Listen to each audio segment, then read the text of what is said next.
Ya, pemirsa Anda kembali menyaksikan di Indonesia Economic Club dan ketiga narasumber kita tadi juga ikut dalam ajang teknologi industri internasional Hannover Messe 2021.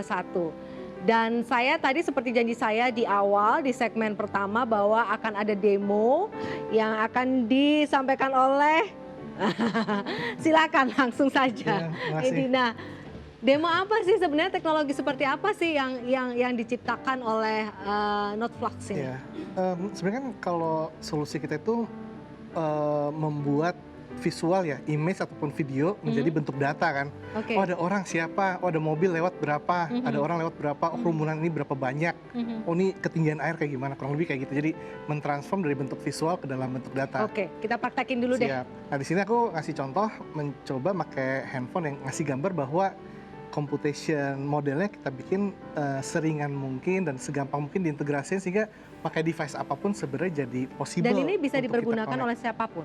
Iya, heeh, seperti itu. Oke. Aku coba misalkan untuk ngedetect kita ya. Jadi wajah saya di situ terlihat lebih cantik atau akan jelek nih? Ada lagging sedikit dari sisi koneksinya. Iya, dan nanti ini akan terlihat wajahnya kemudian teridentifikasi posisi seperti itu. Iya, heeh. Usia juga? Kalau yang ini usia nggak, lebih ke arah ke Berarti apa saya namanya. aman, Prof. Iya. Baik baik baik. Jadi ini apa fitur yang bisa memberitahukan fungsinya akan seperti Iya. apa? Jadi ya kita bisa lihat di layar. Jadi Mhm. Mbak Vita udah ke-detect apa namanya, namanya siapa karena tadi udah kita enroll sebutnya, Oh, kita oke. register Heeh. namanya gitu ya. Ini kan Oke, ya. pasti kliennya juga banyak ya, beragam dan fungsi Iya. ini sangat dibutuhkan kan begitu. Iya. Boleh cerita sedikit nggak tentang bicara masalah klien gitu, seperti apa Ya spesifikasinya? bisa, kita paling banyak memang bersama sama untuk aparat penegak hukum ya. Mhm mhm. Ada yang konteksnya surveillance, ada juga konteksnya pencarian ke data Ya. kependudukan, ke Dukcapil gitu ya. Ya. Dan kita lihat sebenarnya ada masing-masing ada keterbatasan ya. Kalau Mhm. misalkan yang surveillance memang titik-titik CCTV di Indonesia itu masih sedikit sebenarnya. Oke. Belum kayak Singapura atau China yang kita kayak kemana-mana hampir bisa Iya, lihat iya. Ini CCTV. surveillance ini bahasa aslinya dulu agak serem. Pengintaian. Iya. Pengintaian. Padahal sekarang tidak ada orang yang lolos dalam pengintaian. Iya, iya. Iya. Kurang iya, lebih begitulah. Iya. Iya. Dan yang satu lagi untuk pencarian data kependudukan biasanya untuk cari penjahat. Oke. Yaitu biasanya di kepolisian yang Oke. aparat penegak hukum yang Nanti kita cerita lebih dalam ya. Iya. Dan tadi pemirsa saya silakan duduk Iya, Medi, terima terima kasih. kasih banyak. Saya dan Prof. Renat Kasali berbincang dengan Menteri Perindustrian Agus Gumiwang Kartasasmita. Bagaimana pemerintah mendorong para startup ini untuk terus berkembang. Tapi sebelumnya kita tengok dulu tentang ajang teknologi industri Hannover Messe. Pemerintah berupaya memanfaatkan peluang ekonomi untuk mendorong pengembangan ekonomi digital dan industri 4.0 melalui partner country Hannover Messe 2021. Dalam kesempatan ini, Presiden Joko Widodo bersama dengan Kanselir Jerman Angela Merkel membuka acara pameran secara virtual.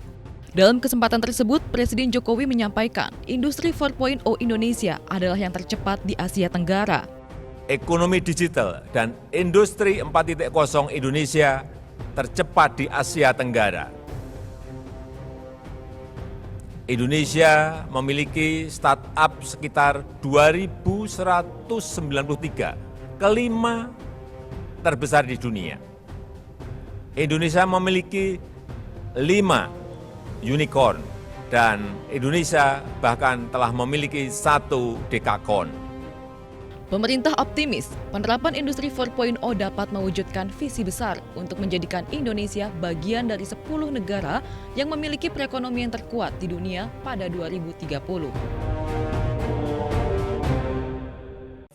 Oke, kita bicara sudah 1 tahun pandemik COVID-19 berlangsung, dampaknya juga sangat luar biasa bagi industri manufaktur nasional. Apakah dengan event-event seperti Hannover Messe ini merupakan peluang yang besar untuk Kementerian Perindustrian membuat ekosistem digital startup Indonesia bisa lebih hebat lagi dan bisa lebih mendunia nantinya ke depan? Begini, kita harus melihat kenapa Hannover Messe merupakan sebuah event yang paling penting dalam kacamata industri, karena Hannover Messe terbukti menjadi sudah beberapa tahun terakhir ini menjadi ajang pameran teknologi industri manufaktur terbesar di dunia. Ya.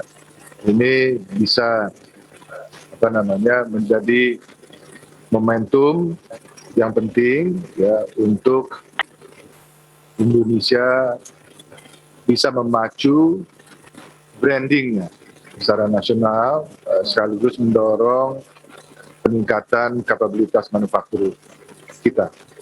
Selama sejarah diadakannya Hannover Messe, belum ada satupun negara ASEAN yang pernah ditunjuk sebagai country partner. Sedangkan Indonesia sekarang sudah kedua kali, dan insya Allah pada tahun 2023 bahkan nanti Indonesia akan ditunjuk kembali menjadi country partner Hannover Messe, sebuah pameran teknologi industri terbesar di dunia. Hannover Messe 2021 ini kita juga akan menunjukkan akselerasi digital yang telah dan akan dilakukan oleh sektor industri di Indonesia, yang juga dipicu oleh adanya pembatasan pergerakan dan interaksi di masa pandemi. Disinilah titik Fourth Industrial Revolution menemukan momentumnya. Pemulihan ekonomi Indonesia juga diharapkan bisa semakin cepat dan diharapkan dapat mendorong pertumbuhan ekonomi di tahun 2021 melalui ekonomi digital. Prof. Renat, ini biasanya kalau masalah digitalisasi, Prof. Renat nih pakarnya. Prof, kalau melihat momentum ini dengan adanya event tersebut dan keterlibatan Kementerian Perindustrian, bagaimana sebenarnya positioning Indonesia? Nah, yang menarik begini saya kira Pak Menteri, bahwa Indonesia ini berarti sedang melakukan transisi gitu ya. Dan ini temanya kalau saya baca ini adalah Making Indonesia 4.0. Ya, Making Indonesia 4.0. Terima kasih, ini satu cerita yang menarik bagi dunia begitu ya. Karena apa? Karena Indonesia selama ini dikenal sebagai pemasok raw material ya. Selama ini dikenal sebagai negara pemasok bahan mentah, kemudian juga pemasok pasar ya. Dan juga low tech manufacturing-nya begitu ya. Nah, sekarang kalau kita masuk ke sini, mungkin Vita masih ingat waktu itu kita membahas mengenai startup ya. Startup itu kita bahas, Indonesia adalah negara kelima di dunia yang mempunyai jumlah startup yang menjanjikan di dunia, nomor 5 ya.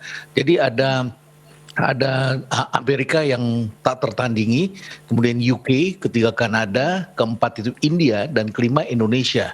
Dan jumlahnya sekitar 2.000-an kalau tidak salah begitu ya Indonesia itu. Nah, jadi dengan potensi seperti itu, kaum muda yang terus belajar dan kemudian ada pameran seperti ini, ya tentu saja saya melihat ini adalah satu repositioning Indonesia, di mana kita akan memasuki Making Indonesia 4.0 itu, sehingga kita tidak lagi menjadi negara pemasok yang hanya sekedar bahan mentah. Bahan mentah tetap menarik karena kita negara katulistiwa yang kaya dengan matahari, ya, sehingga kemudian sumber daya alamnya luar biasa. Tetapi saya kira dengan waktu berjalan, pendidikan berkembang, kaum muda mulai berpartisipasi, dunia digital dan juga turut mewarnai dari Indonesia. Mudah-mudahan.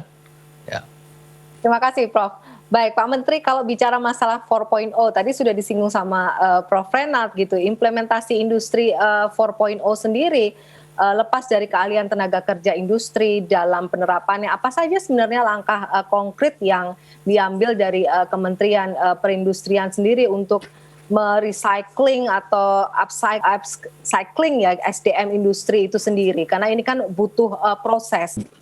Hannover Messe pada tahun ini, Indonesia menampilkan 156 peserta, di mana dari 156 peserta itu ada sekitar 63 yang dikategorikan sebagai startup, ya, ada 63.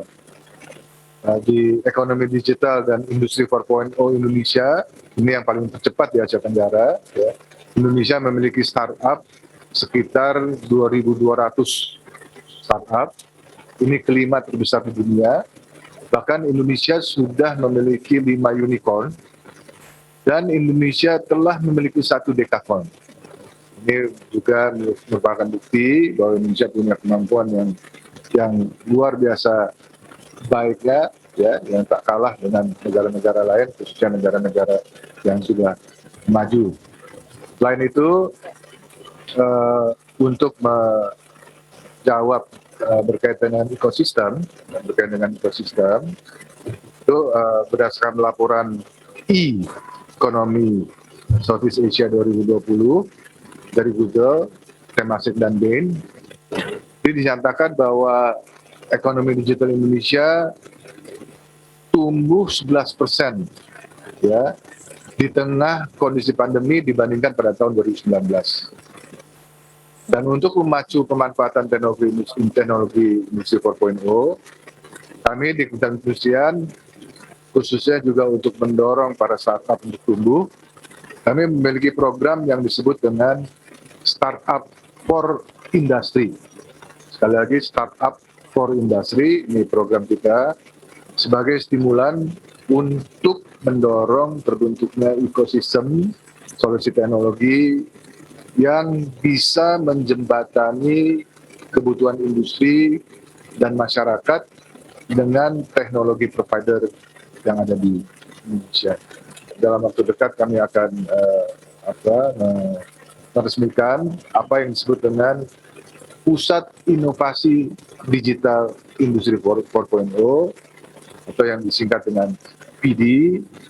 Ini untuk tentu memberikan pengalaman langsung dan juga pendampingan pada industri dalam penerapan industri 4.0 di tanah air.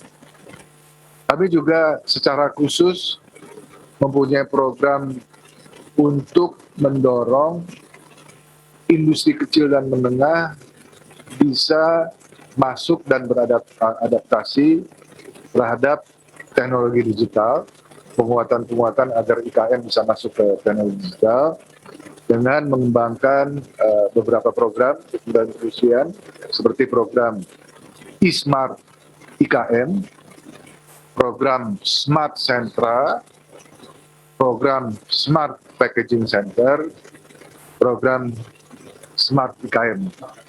Any program yang ada judul smartnya itu berarti kita mendorong proses digitalisasi bagi industri kecil dan menengah.